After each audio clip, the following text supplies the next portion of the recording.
জোহার, নমস্কার বন্ধুরা। তো কয়েকদিন ধরে না খুব ওলের রান্না তরকারি খেতে ইচ্ছা করছিল। তো আজকে ভাবলাম না ওল আমি কিনে নিয়ে যাই বাজার থেকে। তো ওলটাকে নিয়ে এসেছি।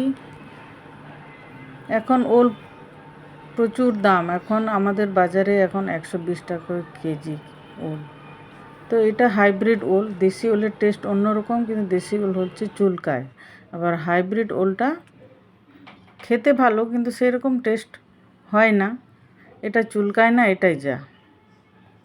তো ওলটাকে সুন্দর ধুয়ে কেটে পরিষ্কার করে নিয়েছি। একটু লবণ জলে একটু ভাপিয়ে নেব। হয়ে গেছে, ভাপানো হয়ে গেছে। গ্যাসটা বন্ধ করে নিয়েছি। এবার ওলটাকে আমি তুলে নেব। বাজারে ওল এই সিজনটা ভালো পাওয়া যায়। ওল খাওয়া খুব উপকারী শরীরের পক্ষে। এদিকে পেঁয়াজ বেটে নিয়েছি। এবার ফোড়নে দেব গোলমরিচ, শুকনো লঙ্কা, গোটা জিরে, তেজপাতা ফোড়নে দিয়ে দিয়েছি। এবার পেঁয়াজ বাটা দেব। দুটো পেঁয়াজ বেটে রেখেছিলাম মিডিয়াম সাইজের। তো পেঁয়াজটা সুন্দর ভাজা ভাজা হবে, একটু কষিয়ে নেব। বেশ খানিকক্ষণ কষাতে থাকবো, একটু লাল লাল হবে। দেখুন ভাজা হয়ে গেছে, তেলটা ছেড়ে ছেড়ে আসছে, মানে ভাজা হয়ে গেছে। এবার সেদ্ধ করে রাখা ওলটাকে দিয়ে দেব।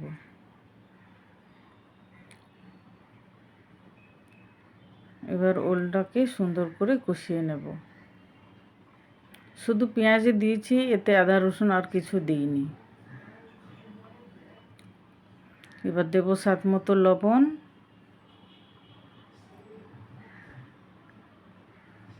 বেশ খানিকক্ষণ কষাতে থাকবো। এবার টমেটো কেটে রেখেছি, একটা বড় সাইজের কুচিয়ে রেখেছি। এবার টমেটোটা দিয়ে দেব।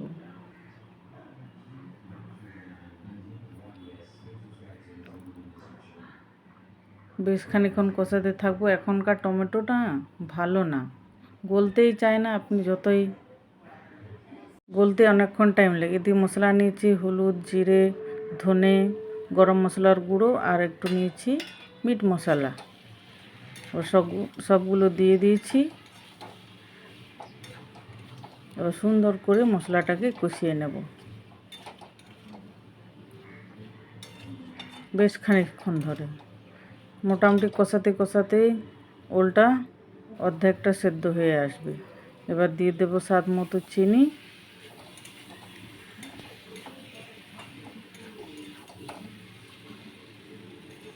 চিনিটা দিয়ে দেওয়ার পর আরও বেশ খানিকক্ষণ কষিয়ে নেব। এবার দিয়ে দেব পরিমাণ মতো জল।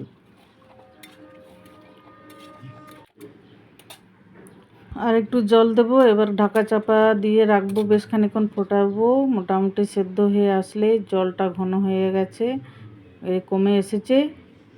তো আমার ওলের রান্না রেডি হয়ে গেছে বন্ধুরা। তো আমার রেসিপিটা কেমন লাগলো অতি অবশ্যই জানাবেন। ভালো লাগে থাকলে লাইক, শেয়ার, কমেন্ট করবেন। Thank you.